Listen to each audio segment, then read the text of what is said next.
سعیہا، پھر وہ اس کے لیے کوشش بھی کرتا ہے، سعی کرتا ہے، محنت کرتا ہے۔ ہاں، یہ نہیں ہے کہ بس میں نے ارادہ کر لیا اور ٹھیک ہے۔ اور اگلی پھر شرط ہے وَهُوَ مُؤْمِنٌ، وہ ایمان والا بھی۔ فَأُولَٰئِكَ كَانَ سَعْيُهُمْ مَشْكُورًا، یہ لفظ مشکور آپ بھی استعمال کرتے ہیں، ویسے ہمیں پتہ نہیں ہے اس کا۔ آپ بھی درخواست لکھتے ہیں تو کہتے ہیں میں آپ کا مشکور ہوں، تو ہمیں تو بڑی مار پڑتی تھی۔ مشکور وہ ہوتا ہے جس کا شکریہ ادا کیا جائے۔ تو اللہ تعالیٰ بھائی تمہاری عزت کر رہا ہے، احترام کرتا ہے۔ ادھر جہنم میں ذلت کے ساتھ ڈالا تھا، ادھر شکریہ کے ساتھ جنت عطا کی۔ یہ تمہاری عزت ہے، احترام تمہارا ہے۔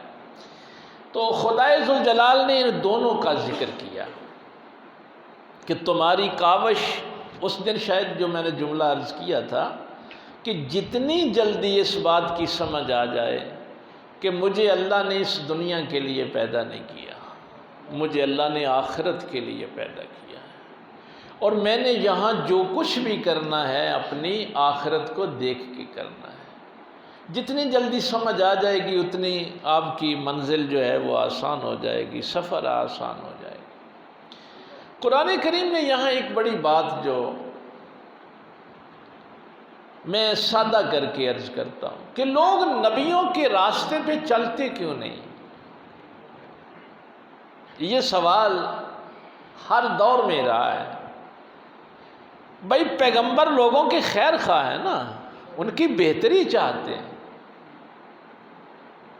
ہمارے پیغمبر کے لیے تو پھر آپ کو پتہ ہے، عزیز علیہ ما عنتم حریص علیکم بالمؤمنین رؤوف الرحیم۔ اب پیغمبر جب آپ کی خیر خواہی چاہتے ہیں تو پھر لوگ نبی کا راستہ چھوڑ کیوں دیتے ہیں؟ اس کی وجہ یہ جو حفظ صاحب تلاوت کر رہے تھے، واقعی مجھے بھی افسوس ہو رہا تھا کہ قد افلح من زکاہا، جی اس پہ بھی سبحان اللہ، اور وقد خاب من دساہا، جی اس پہ بھی سبحان اللہ۔ تو بھائی وہ برباد ہو گیا نا جس نے اپنے نفس کو گندا کر لیا، اس پہ تو سبحان، اس پہ تو آپ نے استغفار کرنا۔ وَإِذَا أَنْعَمْنَا عَلَى الْإِنسَانِ أَعْرَضَ وَنَأَىٰ بِجَانِبِهِ، یہ جو تلاوت آپ سب کر رہے تھے، اللہ فرماتے ہیں جب ہم انسانوں کو نعمتیں عطا کرتے ہیں تو وہ کیا کرتا ہے؟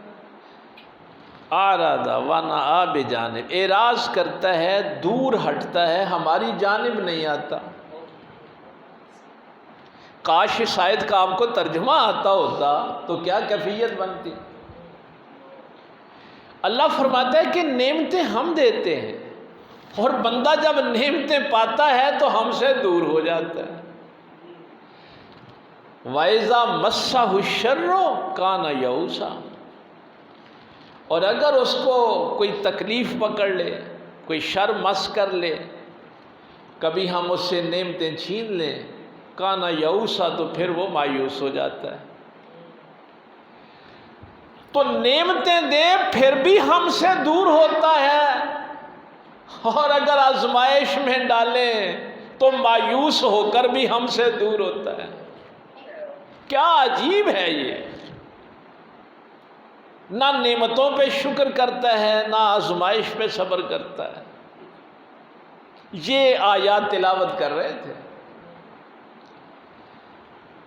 تو یہاں یہ بات یہ بیان فرمائی گئی کہ اصل میں لوگ نبیوں کا راستہ اس لیے نہیں اختیار کرتے۔ یہ لفظ عجلت جو مفسرین نے بیان کیا ہے، اگر میں آپ تک پہنچانے میں کامیاب ہو جاؤں، کہ لوگ یہ سمجھتے ہیں کہ اگر نبی کے راستے پہ چلیں گے تو اس دنیا میں ناکام ہو جائیں گے۔ یہ سوچ اور فکر جو ہے یہ آپ کو اللہ کے پیغمبر سے دور کر دیتی۔ مثلاً عام آپ سنتے ہیں کہ یار یہ سچ بولیا تو پھر کاروبار نہیں چلنا نا، اگر ہم سچی بات کریں گے تو دکان پہ سودا کون لے گا؟ اگر حق بات کریں گے تو ہم غریب ہو جائیں گے۔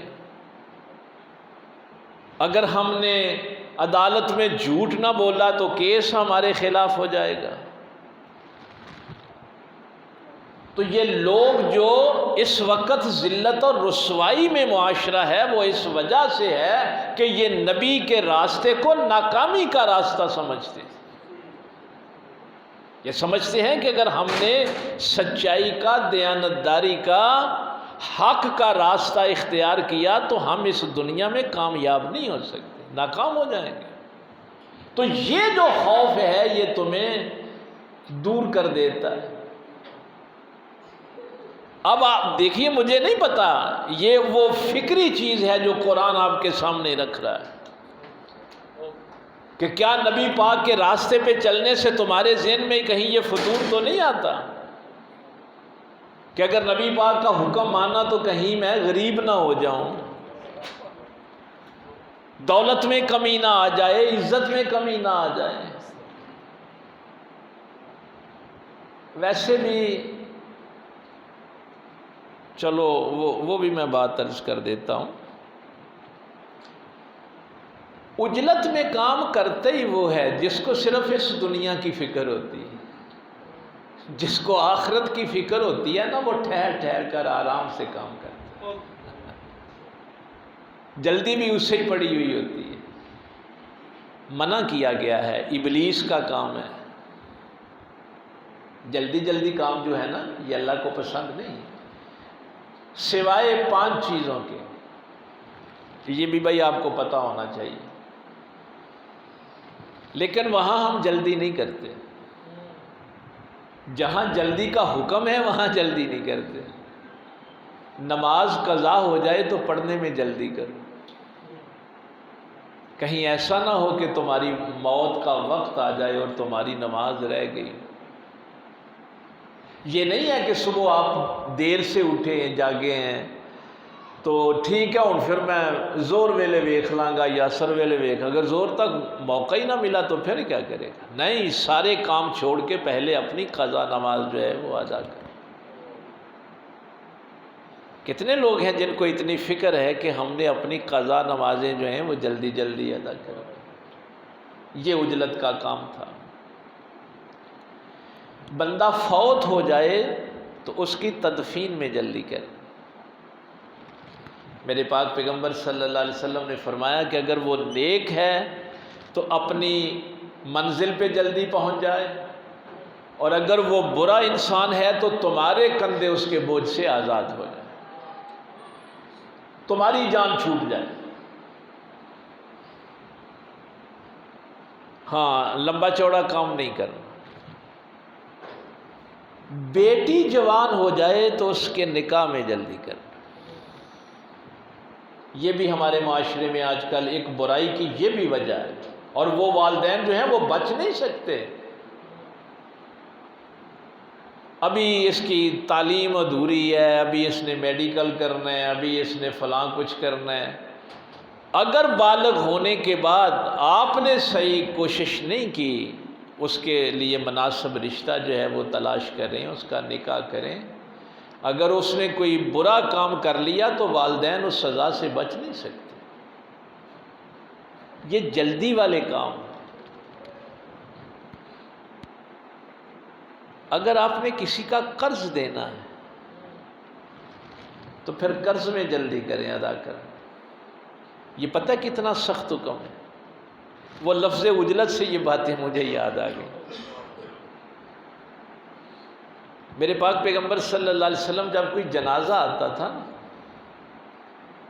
تو سرکار پوچھتے تھے کہ اس نے کسی کا قرض تو نہیں دینا، اور اگر لوگ کہتے کہ ہاں ہم نے اس قرض لینا ہے تو نبی پاک صلی اللہ علیہ وسلم اس کے لواحقین سے کہتے کہ بھائی اس کے قرض کی ذمہ داری لو، پھر حضور جنازہ پڑھاتے تھے۔ اگر لواحقین، اس کی اولاد، اس کے بچے یہ کہتے کہ ہم تو قرض ادا نہیں کر سکتے، تو پھر پاک پیغمبر صلی اللہ علیہ وسلم اس کے قبیلے سے فرماتے تھے یہ قبیلے لڑائی جھگڑے کے لیے نہیں ہوتے، یہ ان کاموں کے لیے ہوتے ہیں، یہ خاندان اس لیے ہوتے ہیں۔ لیکن وہ خاندان کی تشکیل اسلامی نہیں ہے نا ہمارے ہاں۔ اگر اس کا خاندان بھی کہتا کہ ہمارے پاس اتنی گنجائش نہیں ہے، اس نے تو قرض بہت اٹھایا ہوا ہے، تو پھر سرکار عام مجمع سے ارشاد فرماتے، اور اگر کوئی بھی اس کی ذمہ داری نہیں لیتا تھا تو سرکار اس کا جنازہ نہیں پڑھاتے تھے۔ ان چیزوں کو کبھی بھی معمولی نہیں سمجھ۔